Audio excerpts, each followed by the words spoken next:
माझ्या महाराष्ट्रातील बांधवांनो, भगिनींनो आणि मातांनो, पुन्हा एकदा नमस्कार. जय महाराष्ट्र. आज थोडं काही कालावधीनंतर भेटतोय. 1 मेला आपण भेटलो होतो, त्याच्यानंतर जवळपास 6-7 दिवसानंतर भेटतोय. या गेल्या 6-7 दिवसात काय झालं, काय घडलं, असं न सांगण्यासारखं काहीच नाही आहे आणि जे काय घडतं आहे ते सगळ्यांना माहिती आहे. पण विशेष म्हणजे काल एक अतिशय चांगली गोष्ट झाली. महाराष्ट्रामधल्या सर्व पक्षांच्या नेत्यांसोबत माझी आणि आपल्या माननीय मंत्री महोदयांची, म्हणजे त्याच्यात उपमुख्यमंत्रीसुद्धा होते, सर्व काँग्रेस पक्षाचे, राष्ट्रवादी पक्षाचे आणि आपले शिवसेनेचे असे मंत्री होते आणि इतर पक्षांचे नेते यांच्यात एक बैठक झाली. सर्वांना आपण नेमकं काय करतो आहोत ह्याची कल्पना दिली गेली. सर्वांना त्यांच्या सूचना काय आहेत, कुठे काही याच्यात उणिवा जाणवत आहेत का, आणखीन काही करायला पाहिजे का, ह्या सगळ्या त्यांच्या सूचना घेण्यात आल्या. आणि खरंच मला एका गोष्टीबद्दल समाधान आहे की सगळ्यांनी अतिशय मनपूर्वक खूप चांगल्या सूचना दिल्या. त्यातल्या बहुतेक सगळ्या किंवा बऱ्याचशा सूचना आपण अंमलातसुद्धा आणलेल्या आहेत आणि आणतोसुद्धा आहेत. एकूणच कालची जी बैठक झाली त्याच्यामध्ये एकतेचं एक वेगळं दर्शन होतं. महाराष्ट्राची एकजूट, राजकारण बाजूला ठेवून सगळे पक्ष नेते, पक्षप्रमुख हे एकत्र आलेलं काल मला दिसलं आणि जो माझा आत्मविश्वास आहे तो आणखीन दुणावला. ह्याच्यामध्ये राजकारण नव्हतं. सगळ्यांनी मला सांगितलं की सरकार जे काही करतं आहे त्याच्यात आम्ही तुमच्यासोबत आहोत. आम्हाला जे जे काय वाटतं आहे हे आम्ही तुम्हाला सांगतो आहोत आणि आपणही त्यांना सांगितलं की वेळोवेळी तुम्हाला जे काही जाणवेल ते आपण सांगत राहा. आपण जे जे करता येणं शक्य असेल ते सर्व करू. ही अशी एक वेगळी एकजूट ही सर्व राजकीय पक्षांची, नेत्यांची एका चांगल्या पद्धतीने, चांगल्या वातावरणात त्या बैठकीमध्ये मला दिसली. आज खरं म्हणजे मी आपल्याशी बोलताना थोडासा व्यथित आहे. तो व्यथित एवढ्यासाठी आहे की आज पहाटे जे संभाजीनगर आणि जालनाच्या मध्ये त्या रेल्वे मार्गावरती घडलं, ह्या घटनेने मी खरंच एक मनातून असा दुःखी झालेलो आहे. हे जे मजूर इतर राज्यातले घरी जायला निघालेले आहेत, आपण त्यांना अनेकदा सांगितलेलं आहे, आजही मी सांगतोय की तुम्ही कुठेही अस्वस्थ होऊ नका, कुठेही बेचैन होऊ नका. राज्य सरकार पूर्ण तुमच्या सोबत आहे. मी यापूर्वीही सांगितलेलं आहे की इतर राज्यातले जे मजूर आहेत त्यांची आपण ठिकठिकाणी सोय केलेली आहे. जवळपास 5.5 ते 6 लाख मजुरांची सोय आपण राज्यात वेगवेगळ्या ठिकाणी केलेली आहे. त्यांची जेवणाची, खाण्याची सोय, त्यांच्यासोबत डॉक्टर्स दिलेले आहेत. आणि आता तर इतर राज्यांबरोबर आपली बोलणी सुरू आहेत.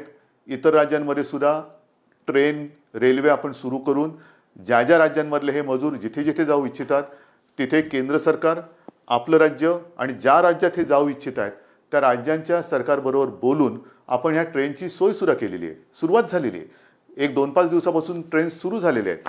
मुंबईतून सुरू होत आहेत, पुण्यातून सुरू होत आहेत. पण हे करत असताना गर्दी होता कामा नये. जर गर्दी उसळली तर तुम्हाला माहिती आहे धोका अजून आपल्या अवतीभोवती फिरतोय. धोका काय टळलेला नाही, संकट टळलेलं नाही आहे. गर्दी झाली तर पुन्हा हे सगळं ठप्प होईल. आणि म्हणून मला असं वाटतं की ह्या सर्व मजुरांना मी सांगतोय, मजूर आहेत, कर्मचारी आहेत, इतर नागरिक आहेत, कि आपको परेशान होने की कोई आवश्यकता नहीं है. आज तक जिस संयम आपने जो बनाए रखा है, संयम बनाए रखे. महाराष्ट्र की सरकार पूरी तरह से आपके साथ है. आपका सहयोग हम दोनों के लिए अच्छा रहेगा क्योंकि संकट बहुत ही गंभीर है. जैसे मैंने अभी अभी कहा कि महाराष्ट्र सरकार और जहां भी आप जाना चाह रहे हो उस राज्य की सरकार और केंद्र की सरकार आपस में बात चल रही है. रेलवे की व्यवस्था हो रही है, बस की व्यवस्था हो रही है. जैसे उपलब्धि बढ़ती जाएगी हम आपको बताते रहेंगे. पण हे करताना कुठेही अफवेला बळी पडू नका. कारण कोणतरी सांगते की इथून ट्रेन सुरू होणार, मग ही गर्दी तिकडे जाते. आता काल जे घडलं, आज पहाटे जे घडलं, अत्यंत दुर्दैवी आहे. खरं म्हणजे संभाजीनगरवरून ट्रेन सुरू होत आहेत, ट्रेन सुरू झालेल्या आहेत. पण ही जी लोक होती ती रस्त्याने न जाता रेल्वे रुळावरून निघाली. कारण त्यांना भुसावळला जायचं होतं. आता खरं त्यांना कोणी सांगितलं भुसावळला जायला, कल्पना नाही. पण भुसावळला जाताना चालून चालून थकली आणि मध्ये करमाड नावाचं गाव आहे, तिथे त्या रेल्वे ट्रॅकवरती बसली. पहाटेचा सुमार होता, थकलेले होते, बसले तिथेच डोळा लागला आणि दुर्दैवाचा घाला आला. खरंच हे अत्यंत दुर्दैवी घटना आहे. मी मनातून अत्यंत दुःखी झालो ह्या सगळ्या घटनेबाबत. आणि पुन्हा पुन्हा सांगतो की कृपा करून जिथे आहात तिथेच थांबा. राज्याची यंत्रणा जी आहे ती आपल्या संपर्कात आहे. जसजशी आपली सोय होईल तसतसं आपण तुम्हाला घरी पाठवतो आहोत. तुम्हाला घरी पाठवल्याशिवाय आम्ही शांत बसणार नाही. पण शांती ठेवा, अस्वस्थ होऊ नका, कुठेही गडबड गोंधळ करू नका. अत्यंत शिस्तीत आणि संयमाने आपण हे काम करतो आहोत. पण त्याही राज्याच्या काही सुरक्षेच्या दृष्टीने अटी आहेत, चेकिंग असेल, काही असेल, ह्या सगळ्या गोष्टी होत आहेत आणि ते करून आपण ही सगळी व्यवस्था करतो आहोत. दुसरी गोष्ट, गेले 2-3 दिवस मुंबईमध्ये एक अफवा आहे. अफवा काय? मुंबई लष्कराच्या ताब्यात देणार, मुंबई लष्कराच्या ताब्यात देणार, मुंबईमध्ये लष्कर येणार, मग लॉकडाऊन होणार, सगळी दुकानं बंद होणार. लष्कर कशाला पाहिजे? आणि आजपर्यंत मी जे काही केलेलं आहे तुम्हाला सांगून आणि तुम्हाला विश्वासात घेऊन केलेलं आहे आणि तसाच मी करणार आहे, तसंच करणार आहे. आपल्याकडे सुद्धा तुमच्या लक्षात असेल की लॉकडाऊन करताना टप्प्याटप्प्याने आपण करत गेलो. पहिल्या काही गोष्टी बंद केल्या, नंतर काही गोष्टी बंद केल्या, त्याच्यानंतर काही केल्या, असं करत करतच आपण पुढे गेलो. त्याच्यामुळे लष्कराची काहीच गरज नाही आहे. आणि मी तुम्हाला पहिल्या माझ्या भेटीतच सांगितलेलं आहे की ही जी लढाई आहे ह्याच्यामध्ये जवान आपण सगळेजण आहात. ते जे जवान आहेत ते सरहद्द सांभाळत आहेत, पण हे जे युद्ध आहे हे आपल्याला लढायचं आहे आणि तसं तुम्ही ते लढतात. संयमाच्या आणि जिद्दीच्या जोरावरती लढतात. लष्कराची आवश्यकता नाही आहे, लष्कर मुंबईत येणार नाही. पण जी एक आपण काळजी घेतोय, या सगळ्या गोष्टी मला तुम्हाला पुन्हा पुन्हा मी मुद्दामून सांगतोय कारण आपल्या मनात कुठे गोंधळ गडबड होता कामा नये, गैरसमज तर अजिबात होता कामा नये. मी पहिल्या दिवसापासून सांगतोय की हे संकट गंभीर असलं तरी सरकार खंबीर आहे. मग खंबीरता म्हणजे काय? काही दिवसापूर्वी पाहिलं असेल, मी स्वतः या बांद्रा कुर्ला कॉम्प्लेक्सच्या मैदानात गेलो होतो जिथे मोठं आपण कोविड केअर सेंटर उभारतोय, प्रथमोपचार केंद्र. तसंच रेसकोर्सला उभारतोय, तिथे वरळी डोममध्ये केलेलं आहे, गोरेगावचे एक्झिबिशन ग्राउंडमध्ये केलेलं आहे. कदाचित बांद्रा कुर्ला कॉम्प्लेक्समध्ये आपण ते आणखीन दुप्पट करू, आणखीन काही ठिकाणी वाढू. काय हे सगळं करतोय की हे संकट रोखताना समजा आपल्याला काही लोकांची सोय त्याच्यात करण्याची आवश्यकता वाटली, प्राथमिक केंद्रामध्ये म्हणजे कोणाला ऑक्सिजन देण्याची गरज लागली, समजा आता जे आपल्याकडे केसेस येत आहेत 80% ॲसिम्प्टोमॅटिक आहेत पण पॉझिटिव्ह आहेत, मग त्यांना ठेवायचं कुठे? तर त्याच्यासाठी ह्या आपण सोयी वाढवतो आहोत. पण हे वाढवताना पुढचा पावसाळा सुद्धा लक्षात घेतला पाहिजे. समजा पाऊस पडला, मुंबईचा पाऊस तुम्हाला माहिती आहे, त्रेधा तिरपीट उडवतो, मग त्यावेळेला काय करणार? हॉस्पिटल्स कमी पडता कामा नये. म्हणून मी स्वतः केंद्र सरकारला विनंती केली आणि ती मान्य सुद्धा झाली की जिथे जिथे राज्यामध्ये आपल्या केंद्र सरकारच्या ज्या काही यंत्रणा आहेत, मग रेल्वे आहे, BPT आहे, अगदी मिलिटरीसुद्धा आहे, त्यांची हॉस्पिटल्स आणि डॉक्टर्स हे जर का आम्हाला आवश्यकता लागली तर वापरण्याची आम्हाला परवानगी द्या. हे करणं काही गैर नाही आहे, कारण पुढचा धोका आपल्याला उद्भवू नये, उद्भवणार नाही. पण जर का आवश्यकता लागली तर त्या हॉस्पिटलची आणि डॉक्टर्सची व्यवस्था ही त्यांना आधी सांगून ठेवलेली बरी की जेणेकरून नंतर धावपळ नको. आणि त्याच पद्धतीने आणखीन एक माझ्या मनात विचार आहे, कारण आता सगळ्या यंत्रणा आपल्या प्रचंड तणावाखाली काम करत आहेत. डॉक्टर्स आहेत, नर्सेस आहेत, आपले सफाई कामगार आहेत, आपली महसूल यंत्रणा आहे, पोलीस तर आहेतच. पोलीस तर पाऱ्यावरती राहून राहून राहून तणावाखाली थकून जात आहेत, काही आजारी पडत आहेत, काही पोलीस तर बिचारे मृत्युमुखी पडले, आपल्यासाठी लढताना मृत्युमुखी पडले, आपल्यासाठी लढताना ते आजारी पडत आहेत. तणावाखाली त्यांना विश्रांती घ्यायला एक क्षणभर सुद्धा मिळत नाहीये. त्यांना सुद्धा थकवा आहे. माणसं आहेत ही, डॉक्टरसुद्धा माणसं आहेत, पोलीससुद्धा माणसं आहेत. आजारी पडल्यानंतरच बाजूला करणं हा क्रूरपणा ठरेल. त्यांना सुद्धा मध्ये मध्ये कुठेतरी एक विश्रांती देण्याची गरज आहे आणि त्याच्यासाठी माझ्या मनात एक विचार आहे, तोही आत्ता आपल्याला सांगतो. पण ह्याचा लगेच चुकीचा अर्थ लावू नका. माझ्या मनात असा विचार आहे की केंद्र सरकारला मला सांगायचं आहे की जर का अधिकचं मनुष्यबळ लागलं, या पोलिसांना आम्हाला थोडी विश्रांती देण्याची आवश्यकता लागली तर काही दिवस पोलिसांना टप्प्याटप्प्याने विश्रांती देऊन त्यांना पुन्हा आणायचं, यांना टप्प्याने विश्रांती द्यायची, पुन्हा आणायचं. समजा काही पोलीस आजारी पडलेत, त्यांना निदान बरे होण्याची तरी वेळ दिली पाहिजे. बरं झाल्यानंतर त्यांच्यातला थकवा तर गेला पाहिजे. तर तोपर्यंत जर अधिकचं मनुष्यबळ लागलं तर ते केंद्र सरकारकडे आपण कदाचित मागणी करू. मग ते मागितल्यानंतर लोक म्हणजे काही जण काय म्हणतील, बघा यांनी लष्कर बोलवलं. लष्कर नाही, पोलिसांच्या बद्दल जर का त्यांचा थकवा किंवा ना त्यांना विश्रांती देण्यासाठी मनुष्यबळ लागलं तर त्याची आपण मागणी करणार आहोत. म्हणून सगळ्या बाजूने आपण तयारी करतो आहोत. हॉस्पिटलची सोय करतोय, डॉक्टर्सची सोय करतो आहोत, पोलीस लागले तर त्यांची सोय करतो आहोत. पण हे करताना तुमच्या मनात कुठेही भीती किंवा गैरसमज असता कामा नये, म्हणून हे मुद्दामून तुम्हाला आज सांगतो आहे. या सगळ्या गोष्टी करत असताना आणखीन एक महत्त्वाचा विषय आहे, परप्रांतीय मजुरांना आपण पाठवतो आहोत. तसंच त्या राज्यात आपली जी काही मजूर असतील त्यांना आपण परत आणतो आहोत. ट्रेननी येतील, ट्रेननी जातील, काही वेळेला बसेस, जसं कोट्याचे विद्यार्थी आपण बसेस पाठवून त्यांना घेऊन आलो. इतर राज्यात काही आपले विद्यार्थी आहेत त्यांना आपण घेऊन येणार आहोत. काही ठिकाणी तर राज्यांतर्गत विद्यार्थी कुठे कुठे अडकलेले आहेत. राज्यांतर्गत वाहतुकीचं काय, तुम्ही बाहेरच्या लोकांना पाठवताय, बाहेरच्या लोकांना आणतात, मग राज्यातल्या राज्यात आमचं काय, या सगळ्या गोष्टी आपण करणार आहोत. पण ह्या करताना सुद्धा मोजून मापून आपल्याला करावे लागणार आहेत. मोजून मापून. आपण गेल्या वेळेलाच मी सांगितलं होतं की आपल्या राज्यात रेड झोन, ऑरेंज झोन आणि ग्रीन झोन असे 3 झोन केलेले आहेत. त्याच्यात ग्रीन झोनमध्ये आपण जरा शिथिलता जास्त दिलेली आहे, ऑरेंज झोनमध्ये त्या प्रमाणात शिथिलता दिलेली नाही, आणि रेड झोनमध्ये त्यातल्या त्यात कंटेनमेंट झोन एरियामध्ये तर बिलकुल आपण शिथिलता आणत नाही आहोत, अजिबात नाही. कारण कंटेनमेंट झोन, रेड झोन इथे अजूनही आपल्याला या केसेस सापडत आहेत. विशेषतः मुंबईत आहेत, संभाजीनगर आहे, पुणा आहे, मालेगाव आहे, नागपूरमध्ये काही विभागात आहेत, अशा काही ठिकाणी आहेत. इकडे ये जा करता येणार नाही आहे. कारण ही ये जा जर का आपण सुरू केली मग इतके दिवस हे बंद ठेवून उपयोग करायचा. हा लॉकडाऊन सगळा फुकट जाईल. लॉकडाऊन म्हणजे मी मागेच बोललो होतो की गतिरोधक आहे, गतिरोधक. आजपर्यंत आपण ह्याची गती रोखण्यामध्ये यश जरूर मिळवलेलं आहे, पण अजूनही चेन तोडण्यामध्ये आपल्याला यश नाही मिळालेलं. त्यांची जी साखळी आहे, त्या विषाणूची साखळी तोडण्यात अजून आपल्याला यश नाही मिळालेलं. ते आता तोडायचंच आहे. ते तोडल्याशिवाय आता राहायचंच नाही. कारण नाहीतर किती दिवस चालू राहणार. लॉकडाऊनचं काय होणार, 17 तारखेपर्यंत लॉकडाऊन आहे, पुढे काय होणार, किती दिवस आपण वाढवत राहणार. म्हणून आपला आता हा प्रयत्न असा असला पाहिजे की एकदाच काय ते आपण कडक ही सगळी बंधनं पाळूया आणि ह्या विषाणूचा संसर्ग, ह्याचा जो काय प्रसार आहे तो कायमचा संपवूया. त्याच्यासाठी आता आपल्याला तयारी करायची. आणि हे करत असताना आता परदेशातून जी आपली लोकं आहेत ती यायला सुरुवात होतील. काही ठिकाणी इतर देशात सुद्धा आपली लोकं अडकलेली आहेत, काही विद्यार्थी अडकलेले आहेत. ते विमानाने त्यांची ये जा सुरू होईल, त्यांना पुन्हा क्वारंटाईन करावं लागेल. ह्या थोडंसं हे जेवढी आपण शिथिलता आणू तेवढी आपली जबाबदारी पण वाढते आहे. ती जबाबदारी पूर्ण ताकदीने आपल्याला पेलावी लागणार आहे. आणि म्हणून आपल्याला जी मी विनंती करतो आहे की आपलं जे सहकार्य आजपर्यंत तुम्ही दिलेलं आहात तेच यापुढे सुद्धा काही दिवसासाठी हे आपल्या सरकारला तुमच्यासाठी लागणार आहे. मग कोणीतरी मध्ये सांगतं की मुंबईमधल्या टेस्ट कमी करणार का, अजिबात नाही आहे.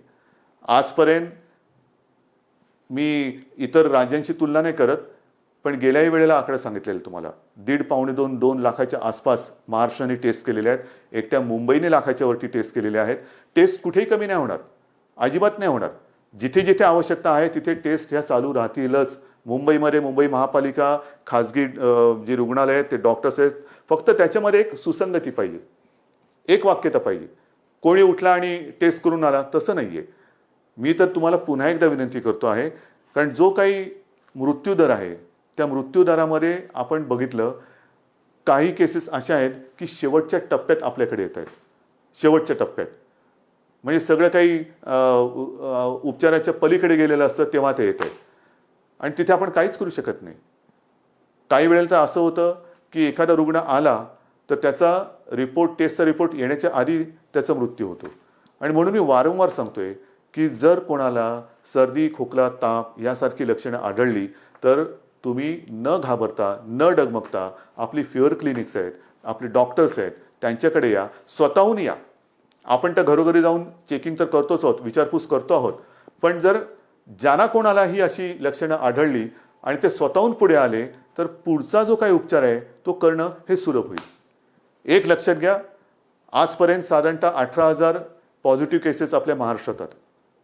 18,000 आकडा मोठा आहे, पण जवळपास 3,2500 रुग्ण हे पूर्ण बरे होऊन घरी पण गेलेले आहेत.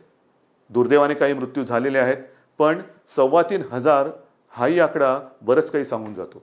आणि हा आकडा ज्यांना लक्षणं होती ती लक्षणं पूर्ण बरी होऊन, आणि काही जणांना लक्षणं नव्हती पण क्वारंटाईनमध्ये होते, त्यांचा तो काळ पूर्ण करून पुढची चाचणी निगेटिव्ह आल्यानंतर ते घरी गेलेले आहेत.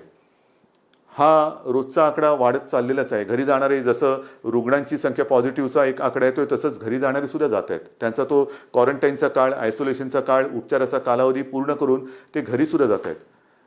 आज आणखीन एक माहिती मला मिळाली, जरा वेगळी माहिती. हा निसर्गाचा चमत्कार आहे. आपल्या इथे ह्या जेव्हापासून हा लॉकडाऊन वगैरे झाला त्यावेळेपासून काही ज्या महिला होत्या त्यांची प्रसूती झाली, त्यांच्यापैकी काही ह्या कोविड पॉझिटिव्ह होत्या, कोविड पॉझिटिव्ह आहेत, पण त्यांची बाळं जी आहेत त्यांना कोविडची बाधा झालेली नाही. हा एक चमत्कार आहे.